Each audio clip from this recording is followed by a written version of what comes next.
to use MPI on Kubernetes to optimize distributed workloads. So first of all, let's speak about data scientists. So what we hear from them, we've been working there for the last 7 to 8 years. So what they really want, they want a quick ability to write ML code using native libraries like Torch, DeepSpeed, JAX, and scale it on Kubernetes. And the tricky part, because it's kind of like you do multiple times, sometimes it's associated with a bit of process. So the problem is like they kind of like want to do multiple times without even knowing it's running Kubernetes. But the trick is like, in reality, there are a lot of things associated with this process. For example, like they told us, they need to know how to start a distributed environment, how to configure Docker images, how to configure compute resources or data access. Sometimes they also need to learn more about MPI, maybe they want to know about gang scheduling, HPC technologies, or maybe even know about resource queues. So all this we kind of talk infrastructure plane, and the goal of us as a community, how we can actually remove it, because data scientists stuck in an endless loop. And right now we also live in a world of GenAI, models become much more complex. We have like huge data set, huge amount of data. We have like all different frameworks. The ecosystem is just a lot of different technologies, MPI, NiCO, Glue, how we can provide a unified way to give them ability to interact with all those diversity of frameworks, and in the same way adopting new technologies like API and other things. So what actually the end users want? They just want a simplicity, flexibility, and scalability. And they don't want to learn anything about Kubernetes. So how we can abstract Kubernetes complexity from them? So for this, we actually did this project called Kubeflow Trainer. We introduced this project in the last KubeCon in 2024. So this project was kind of like the next iteration of training operator, which we started in 2017, right? 2017. And basically, we kind of separate different services. So we have a service for data scientists called TrainJob, and we have a service for DevOps engineers called Training Runtime. So the difference is Training Runtime is like a blueprint that platform engineers can use to configure those complex configurations. And data scientists can work with the one Python interface to interact with the jobs. And then we're using the job set to actually perform distributed communications. So with that, let me actually give you a new thing that we're going to use in this session, which is actually MPI Runtime. And I think like the best thing to know about MPI is actually doing the demo about these new frameworks with MLX and DeepSpeed.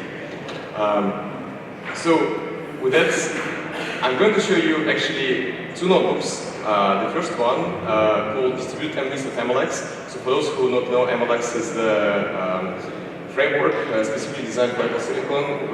Why we actually want to leverage it here, because MLX is using API for distributed communication. And we try to see how we can make it easier for folks to actually, for scientists who want to run those code, actually scale it on top of Kubernetes. So the first thing, and I hope the demo will go well live. Let's see if the internet is working actually. So the first thing, right, what I need to do is, and I'm playing the role of data scientist. I want to train, so this is the simple CNN model, which is going to be an image classification example. The first thing I need to do, I just need to initialize my trainer client, and by pointing my trainer client to my local minikube cluster. So this is running locally in my minikube on my machine without any other advanced compute. So next step is defining MLX code. So this is pretty simple. Like if you know MLX API, they have API for distributed communication, like world size, rank. Then I get my data from MNIST, I distribute it across multiple partitions. Then I define my model. Again, this is a very simple example, just using MLP model for image classification. And then I define my loss function, my step, and my training code here.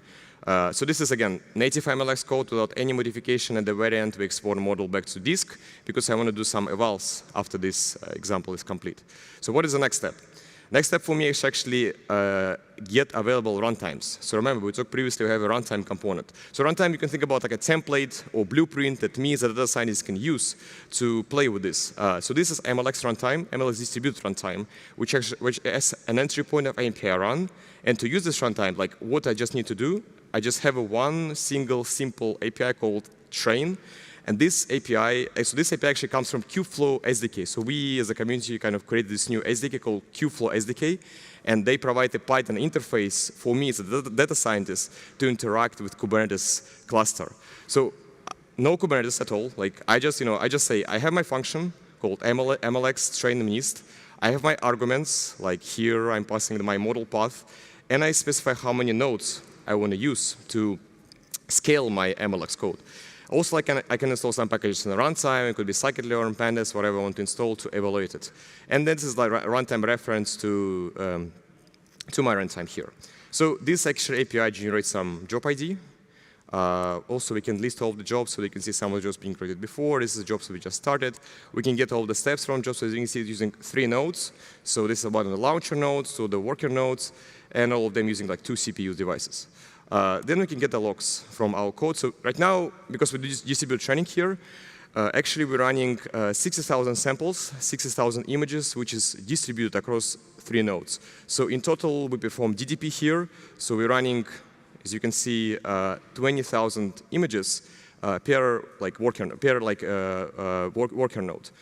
So it's very simple. As you can see, training is happening. So it generates accuracy. It's actually running across all the available devices for me to work with. Also, I think important to mention, if I have more resources, I can change number of nodes to 100 to 1,000, and it will automatically distribute my function across all the available resources. So let's see if training is complete. All right, so it's 7 epoch. Yeah, so training is complete. Model has been saved to the disk. Let's try to see if this is available. So this is my model. It's sitting right here. OK, so then, what data scientists usually do, they do evals, right, evaluations. I can pass some images from the test batches, and I can see what kind of my model returns. So this is like, our model pretty bad, I would say, right? So we have like 40% of accuracy because we don't train like a lot of data, but this model actually generates some outputs here. I can do some evaluations, and I can see how it actually been calculated. So very simple. Just writing native code, scale it. But again, it's very powerful because the next notebook, what we're going to do, we're going to fine-tune T5 model using DeepSpeed. So for those who don't know, DeepSpeed is a framework built on top of Torch to optimize this for distributed training.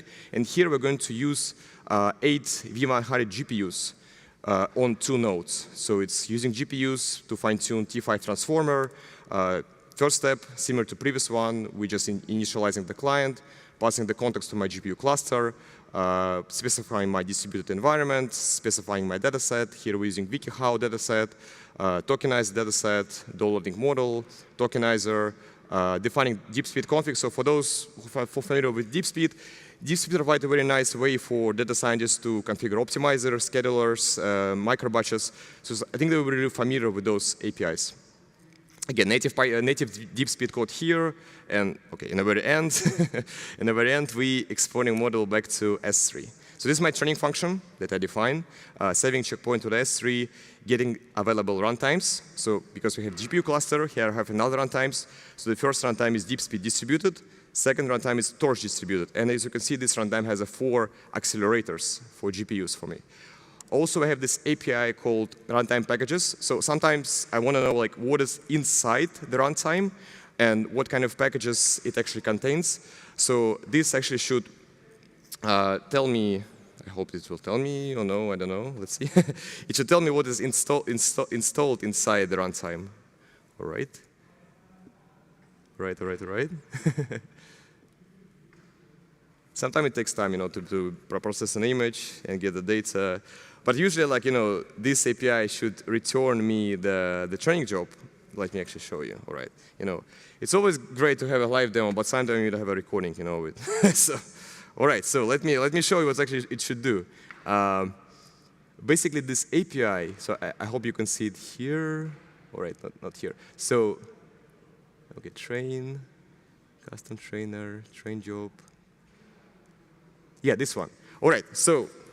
Never mind, live demo, sometimes internet doesn't work. So this API should actually return a list of available packages in the runtime. So you can see this OpenMPI 4.1 Python version, available packages. At the bottom, you can see the DeepSpeed should be installed there. We install some packages here. So me as a data scientist can understand what version of DeepSpeed is using, what I can use to evaluate my model. And you can see this demo was recorded in 4 a.m., so nice time to record the demo. So yeah, so this is actually also available GPU devices for me. So it says 4 Tesla V100 for me to play with. And the next step, similar to previous examples, what we need to do, we need to take the function and call the one API called train which basically passing this DeepSpeed function we defined before. How many nodes I want to use? What is my arguments to my function? What is the input arguments to my training function, like dataset URL, model name, name of the bucket, like T5-base, yeah, then we just, me as a data scientist just need to execute this code, this, Python simple function. Similar to previous example, we can configure like, version of the runtime packages, like Boto3 or any other packages I want to install on top on what is already exists in the runtime. So this return the random job ID. Then we can get list of all of our jobs. We can actually get the nodes. So here, because we're using 2 GPUs, we return 2 different nodes here. And here it is 4 GPUs for every node. And here, so because we're also using GPUs here, we have the Grafana dashboard available. So this is the actual utilization dashboard. You can think about using DCGM exporter. For this, it shows me like utilization of my training. So when, we can see some spikes here. We can see like number of GPUs. So this is like very useful dashboard for data scientists to understand what's happening behind the job. So right now, because we're doing like tokenization, we can see like on the right side, it's not been still like yet utilized the GPU resources here. So this like I just ran the job before we start this demo basically. So we get again get job logs API return the logs for my training function. So because here we're using 2 nodes in 4 GPUs, we do multi-node, multi-GPU. So in total we're using 8 devices, which means like in total we're using 160 samples across all those accelerators. Here we can see like discover MPI settings. We should see like DeepSpeed configuration at the very bottom here, like this. So similar configuration we said before. And then at the very end, we train the model. So here we do fine-tuning of T5, and we just run this on a few epochs, and I think the training takes around 60 seconds. And every node, every worker node process 160 samples. So right now, if you go back to the Grafana dashboard, here we can see the spikes because GPU utilization go up, and we can see like 8 NVIDIA GPU devices we use to fine-tune this LLM. So, and then I guess the next step for us is to perform evaluations at the very end. Total training time is 69 seconds. And then we can download model back from S3 to the notebook. I didn't do this here because the model is quite large. It's like 3 gigabytes. And we perform some evals. So T5 is very good for text summarization. So it can do some summarize your data. So we're taking the information from Kubeflow documentation. Kubeflow documentation, which actually summarizes. I ask my LLM to summarize the text at the bottom and perform the output. Like, what is the Kubeflow Trainer project is about? Yeah, I think like right now, we're just loading the model we fine-tune to the Hugging Face transformer and asking the transformer to actually produce the output. It takes some time for my machine to process the model and actually generate the output from here. It should be. It should take like a few seconds afterwards. So, so Kubeflow Trainer is a Kubernetes project designed for large language models. So very simple, right? But again, like I think the goal, what we try to say here, and let me go back to my official slide. So, like what we try to say here, you see 2 examples, right? One is using MLX, second is using DeepSpeed. No Kubernetes at all. I didn't even go to kubectl. Like, I don't want to know what is kubectl. Like, I'm a data scientist, right? I effortlessly scale MLX and DeepSpeed using Kubeflow TrainJob. I didn't even know anything about MPI because I just say I want to use, MPI as a communication library, but I don't really configure it. And this consistency between other environments, like my local environment, my cloud environment, all the infrastructure complexity is hidden, which allows me to do rapid iteration. So if you want to check this notebook, this is the QR code for them. I just want to spend maybe a few minutes for quickly like Kubeflow Trainer v2. So this is the overall introduction. And by the way, thank you CNCF for working on this new logo, with this new logo for our project. And the goal is for this project is to allow data scientists to do training on Kubernetes in a very, very simple way. So we connect all these libraries on top of Kubernetes with additional features like multi-node training, fine-tuning, elastic training, gang scheduling, without even worrying about Kubernetes complexities. Today we support 3 runtimes, which is Torch, DeepSpeed, and MLX. We're working on JAX and TensorFlow support as well, so folks can also leverage those runtimes for those frameworks. And if you want to learn about this project, I just leave the QR code for you as well. So before I pass it to Yuki to speak more about HPC, this is actually what's happening behind the scenes. So the demo looks extremely simple, but behind the scenes, we're orchestrating the entire MPI cluster to perform distributed communication. So MPI require a host file, SSH keys to create those training nodes. And as you can see here, we have job set, which generates 2 jobs. We have a launcher and the node. And the launcher creates the launcher node, which is running the training as well. And then it executes the MPI run command on the worker node. So worker node can also perform the communication. And in the MPI world, every GPU is a slot. So you can see that we have a total with 8 GPUs. And a variant, we export them all back to S3, so data science can perform evals. So it's very complex, like you can look at this diagram, but from the science perspective, it's just one API. One API, one function, and that's it. So with that, I will pass it to Yuki. He will speak more about how we see this transition from HPC to AI moving forward. OK. Thank you for describing, Andrey. In my section, we are going to talk about what is transition from HPC to AI workload in my talk title, and what is a problem for that. Today's model development and delivering workflow has many steps, as you can see in this slide. It is from data preparation to model serving. However, HPC focuses mostly only on model development, tuning, and training.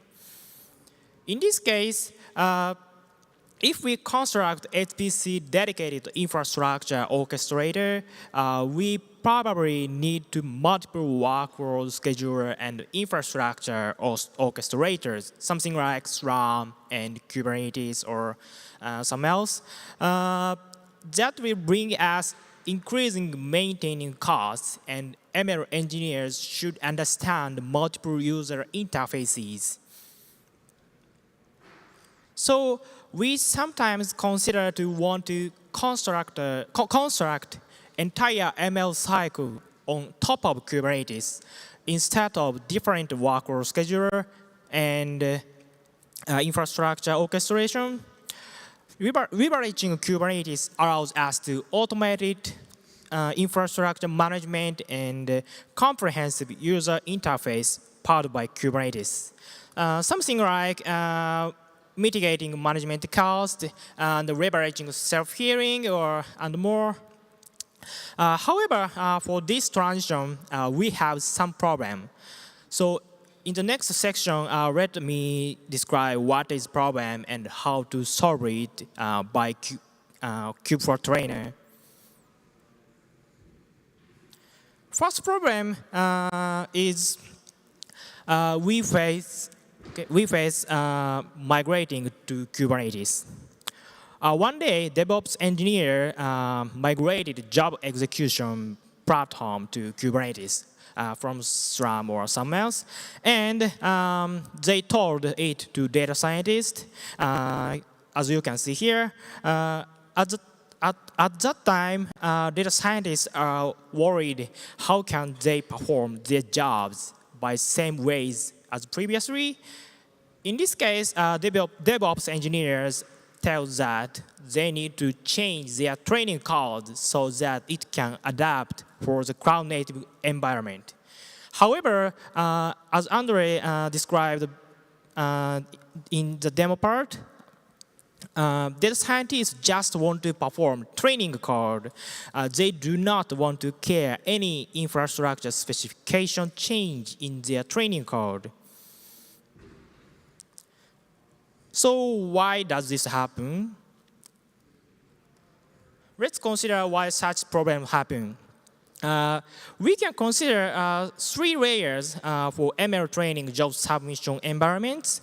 Data scientists are responsible for training codes and how to use ML frameworks. However, when infrastructure layer is changed, these layers got affections. because those layers fully rely on infrastructure layer, and a couple of training code executing specifications depends on each job scheduler specifications. So those gaps and overhead for data scientists. So when DevOps engineers migrated their training environment to Kubernetes, they should consider another user interface. Actually, even if they can mitigate those problems by providing comprehensive user interface, or DevOps engineer manually adapts data scientist training code to Kubernetes, we will face other problems. So let's see another problem by a concrete user story. Another problem is we face after they succeeded to migrate to Kubernetes. One day, data scientists consider to want to use another new state-of-the-art library or mechanism for their training codes. However, as we face in previous program, the training code should be adapted to Kubernetes environments. It's cloud native. So when data scientists consider, however, as we faced in previous problem, okay, so their training code should be adapted to Kubernetes, and so when data scientists consider introducing new algorithm or sorter libraries, DevOps engineers should support the mechanism in infrastructure layer, in Kubernetes layer.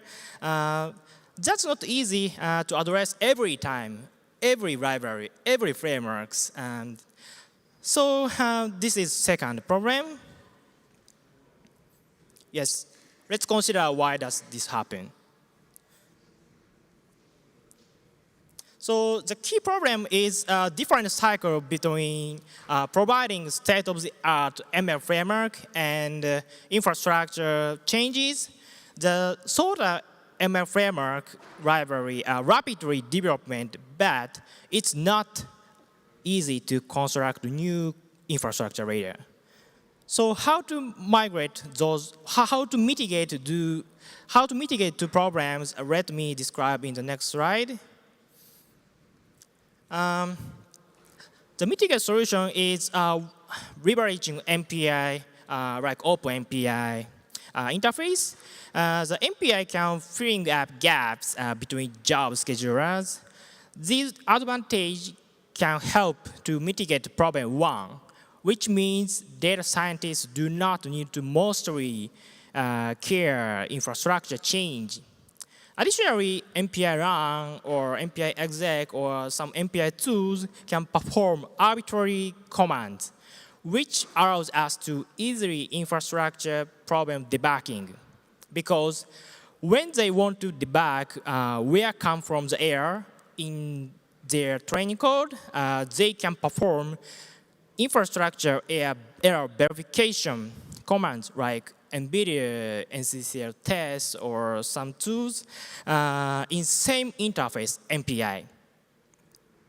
This allows us to decouple training code errors and infrastructure error easily. However, as you know, in distributed training frameworks, we have another mechanism like torture.